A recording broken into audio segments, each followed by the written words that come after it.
Today's objective, dividing monomials. Okay, let's go ahead and approach these just as what we know as far as with multiplication. So we're going to expand these out. All right, so I have division, so I'm going to treat that division with a fraction bar. So I have 3 to the 7. Remember, that's 3 is my base, and that 7 is telling my 3 to multiply by itself 7 times. So 1, 2, 3, 4, 5, 6, 7. Okay, now I'm being divided by 3 to the 3rd. 1, 2, 3.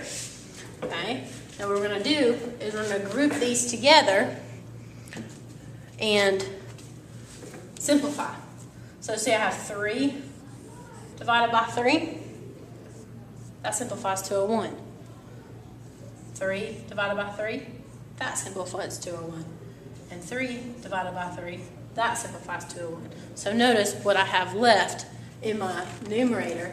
And so that means that I have 3 times 3, which is 3 to the 4th. So 3 times 3 times 3 times 3, 3 to the 4th. Okay, so that's 3 to the 4th is my final answer. All right.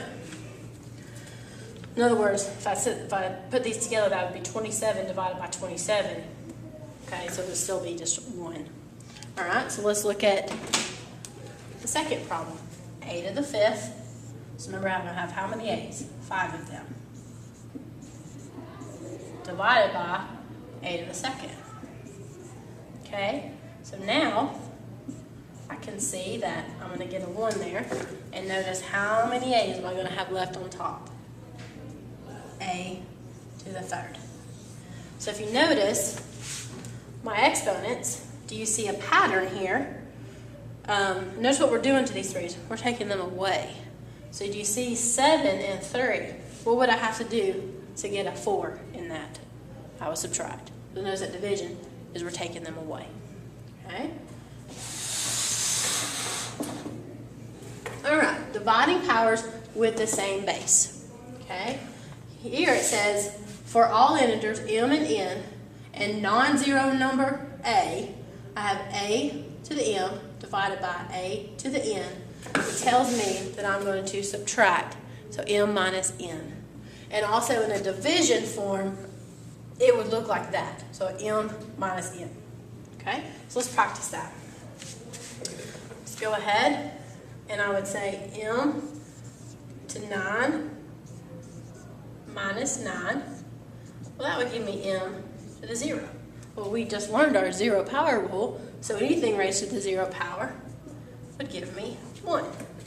Well, how is that so? Okay, well, when I strand it out and I multiply m, my exponent says 9 times. 6, 7, 8, 9. And I would have 9 on the bottom as well. So no matter what I have m for,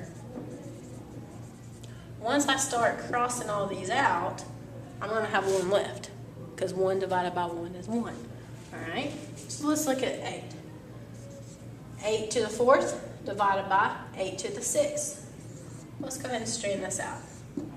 I have 4 8s on top, and I have 6 on the bottom. Okay, so remember, we're going to group our 8s and simplify them. So notice that 4 of them go away, and notice I have 8 squared in the bottom. Okay, and that would give me 8 squared, which we know is 1 over 64. Okay, and let's go ahead and apply a rule here and see what that would look like. 8 and then 4 minus 6. So 4 minus 6, yes, integers are going to come here. So that would give me a to the negative 2. And what do you do with negative exponents? You take the reciprocal of them. So that would give me 1 over 8 squared, which we already know is 1 over 64.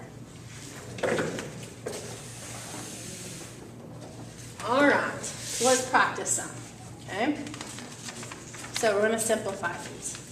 So notice I have my coefficient piece. I'm going to simplify that out. And then I have my h's, h to the third over h to the 7th. Alright, now 10 divided by 5 gives me a positive 2. And then I'm going to apply the division rule. Remember, 3 minus 7. So 3 minus 7. And that would give me h to the negative 4. So 2h to the negative 4. And what do we know about the negative exponent? All right, this is going to go down into the denominator. So when I do that, 2 stays on top because that's positive. It doesn't have a negative exponent. H goes to the bottom. And that is my final answer. All right. So let's take out our coefficient piece. So 4 over 12. And let's look at our A's. Okay, remember that's an understood 1. So our A's is 2 minus 1. Our B's is 1 minus 3. And our C's is negative 5 minus 2. Okay? Now, with integers, keep in mind, okay, add the opposite, subtraction. So here, we know that this is 1/3. So I have 2a to the 2 minus 1. So 2 minus 1 is just positive 1. Okay, a to the first. Here I have, when I add opposite, I have 1 plus a negative 3. So that gives me b to the negative 2. C, I have the same sign, so I know I'm going to add them, and my answer is the same sign. So negative 5 minus 2 is c to the negative 7. Now keep in mind, we have 2 negative, so they're going to go down to the bottom. So let's simplify that. So 1a all over b squared and c to the positive 7. So positive exponents stay, the negatives, we take the reciprocal, and these happen to be negative on top, so they brought down to the numerator. Okay? All right, so let's go to the next one. So I'm going to go ahead and write this in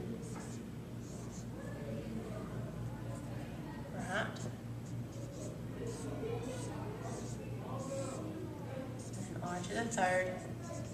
Okay, so remember I have an exponent here. So I need to go ahead and do my power to power rule first before I can apply the division. Remember, exponent supersedes the division in order of operations. All right, so when I do that, I get r2 times 2 is 4.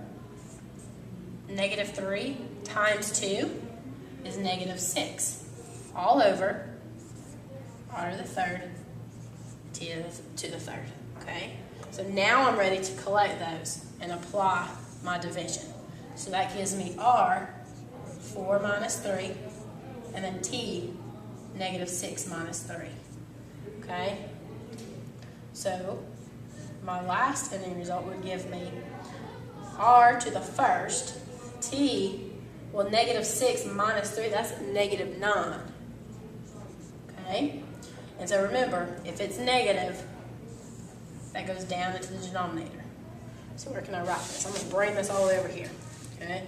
Let me rewrite this. R to the first, and then t to the negative 9. So that's going to go down into the denominator. Since this was negative, it's going to go down. And that is my final answer.